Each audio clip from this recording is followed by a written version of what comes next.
Orst-III is Soulframe's newest weapon, and it's giving us a preview of some of the loot changes that will come in Preludes 15. It drops pre-built at different tiers and with different tempers, so in this video we're going to talk about what all that means, how you can get one, and whether or not it's worth farming the perfect roll.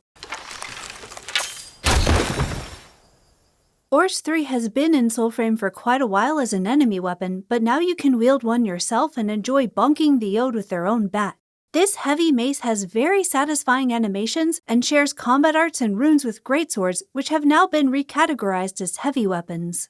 Orst-III drops pre-built at 6 different Craftwork tiers: Stock, Military, Officer, Noble, Sovereign, and Legendary. It is also possible to get a Moonsteel Orst. This is not a separate Craftwork tier, but rather a special visual enhancement. The item card has the Moonsteel thread icon in the top left, but only when viewed in the armory, not in your inventory. And in-game the weapon will have this shiny visual effect. Thank you to Fagloom for sharing this clip. Orst can drop from any enemy you see wielding one, and if you're still leveling up your first Orst, then new ones will drop at the level of your highest Orst. Sort of. Sometimes the servers can get a bit behind your current level, especially if you're leveling up quickly. Frequent trips to Nightfold might help keep the servers up to date. The type of enemy Orst drops from does not guarantee the tier of the drop you will get. I've gotten a stock Orst with no tempers from Sinecure Errant Goth, and Skull, one of my Twitch mods, got a legendary Orst from an unnamed bat-wielding enemy. While drop rates do not seem to be affected by enemy level, drop tiers do seem to improve at higher levels. The most efficient way to farm higher tier drops is to enter Koga with a full squad and then head down here to this farming route. Big thanks to Luca for creating and sharing this map. From what I've heard, it sounds like drop tiers are best when enemy levels get into the 90s. This is pretty unfortunate for solo players because of the time required to boost enemy levels through killing Agari before you even start farming the Mace. I would love to see DE implement a new recipe for distilled Koga that lets us start off with the enemies already at a higher level than a standard Koga. Until then, if you really want to farm a legendary Orst, your best bet is to farm it in a full squad. But is that farm worth it? To find out, let's first take a look at base stats. Virtue scaling and damage cap calculations are the same for all tiers of Orst-III, as this depends on weapon rarity, not Craftwork tier. You do, however, get some additional damage at each tier, which means a higher tier Orst will have higher maximum damage. Stock is the starting point, and at every tier above stock you get an additional 3 damage. This means the difference between 2 adjacent tiers is only 3 damage, and thus not likely to be super impactful on your gameplay, but the difference between stock and legendary is 15 damage, which you probably will notice once you start applying multipliers. But more damage isn't the only benefit of a higher tier. Orst can also drop with tempers, special bonuses that enhance the weapon. The tier of the weapon does not affect the strength of the temper, so, for example, a voltaic damage temper on a stock Orst will add the same amount of damage on a legendary Orst. However, higher tier weapons are able to have more tempers than lower tiers. Each tier seems to have a range of the amount of tempers it can have, and we think these are those ranges, but it could be that we just haven't yet seen the drops that fall outside of these norms. There are 9 tempers you can find on Orst-III.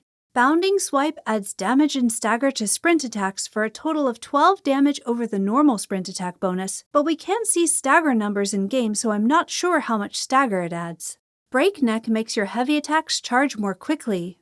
Fleet Fling increases your throw speed, meaning the speed with which your envoy throws the weapon, not the speed the thrown weapon travels at. Full Force increases the damage and stagger dealt by heavy attacks, and while it's impossible for us to test the stagger values because we can't see them in-game, the damage bonus is currently bugged and only applies to heavy attacks that are not fully charged. Galvanic Strike adds an AoE voltaic damage proc to your attacks. This hits for 1 damage and an amount of stagger that we can't effectively evaluate. Rejoinder adds 5 damage to your dodge attacks and Spectre Strikes, but that 5 damage is not a flat added bonus. Instead, you get 5 added to your base damage, which is modified by the multiplier for either a dodge attack or a Spectre Strike, making the end result something around 4 damage for dodge attacks and 6 damage for Spectre Strikes. Sullying Force gives your Orst an additional 3% smite chance over whatever it would be at without the temper, meaning it gets added after other modifiers like boost from combat arts or debuffs from Koga. Swooning Blow gives you plus 12 stagger on all attacks, and this number we actually know because it shows up on the item card. Finally, Venger gives you extra damage on your riposts. Orst riposte animation has 2 attacks, and you'll get plus 15 damage on the first attack and plus 30 damage on the second attack, making it arguably the best of all the tempers. However, as you probably noticed, none of these boosts are especially strong. The only possible caveats here are the tempers that increase stagger. It is possible that stagger is doing more than I realize, and I just haven't learned to utilize it properly yet, but with only the tiny white bars to tell me how much stagger I'm dealing, testing this effectively is just not practical. Orst does have the highest stagger rating in the game, very appropriate for our big Odin bat, but I'm just not sold on stagger being a strong offensive mechanic when it's competing against things like damage or smite chance. Stability does seem to be a valuable defensive trait, especially right now. In P13, stability thresholds had been increased to make melee combat more enjoyable, but in P14.5 they were either reduced again or reverted to P12 levels, meaning even on full courage build I'm constantly getting jostled around and interrupted.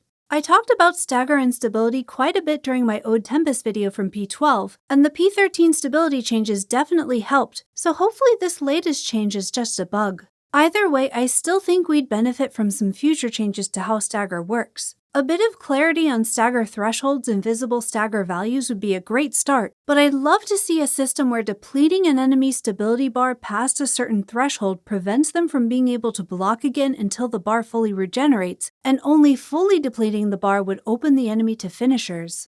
But back to Orst. If P15 turns tempers into controllable modifiers through crafting, I could see them as a nice way to hone your weapon towards your preferred playstyle, but how that crafting works is absolutely going to determine how much I like or dislike this new loot system.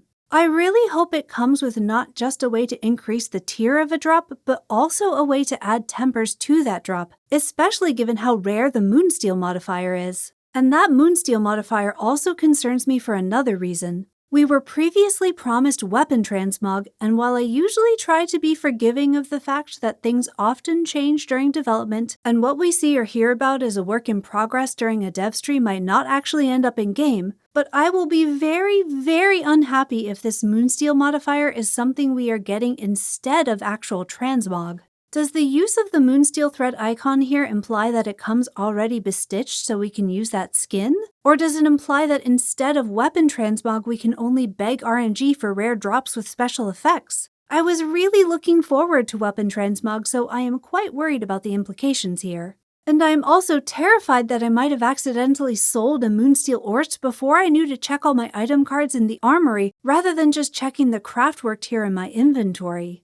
In general, there are several UI issues that desperately need attention before P15 rolls out. Right now, all Orst icons look exactly the same, which makes inventory management incredibly tedious. This is already a problem for totems and joinery, so we really need some kind of general solution that will help more than just our weapons. For example, colored outlines could be used to show which type of blessing a joinery has, to indicate the Craftwork tier of a weapon, or to differentiate between totems. New items also need some kind of special icon in my inventory so that I can more easily see which weapons I recently picked up and decide whether I want to keep them or sell them. I also want to be able to mark certain weapons as favored so that when I return to Tuvolcane after a farming run, I can quickly identify which weapons I want to keep and don't sell or dismantle the wrong ones.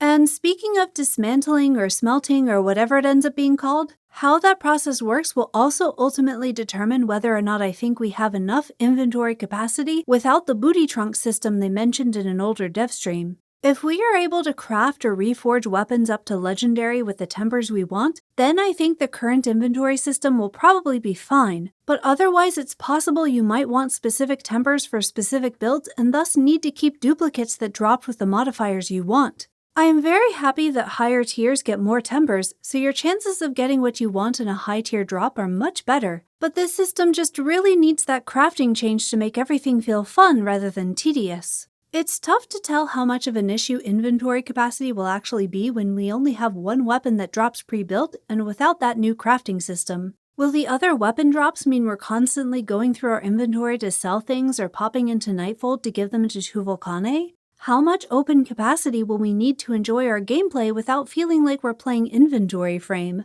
However DE chooses to handle this, I hope it comes with inventory filters that let us sort what we have to quickly find specific items, as well as visual indicators to help us more easily identify what we're looking for. So, overall, Orst is a very fun addition to Soulframe, and the tempers and tiers have potential, but don't go crazy farming exactly what you want unless you've already completed and collected everything else in the game. It's worth getting your hands on one at any tier just to level it up and play around with the new grip type, but otherwise wait for the crafting system to make those tiers and tempers more accessible, because right now the higher tiers don't offer enough damage to be worth how rare the drops are, and the tempers don't give enough of a bonus to be worth struggling against the RNG of getting the temper you want on the tier you want. I'm very glad they introduced this system with a mace and not a bow, because I don't think I'd be able to stop myself from farming a legendary Moonsteel bow with the exact tempers I want, and at the moment that grind is excessive. But what do you think of this new Craftwork and temper system? Let me know in the comments if there's a weapon you're excited to farm in P15, and until next time, happy hunting!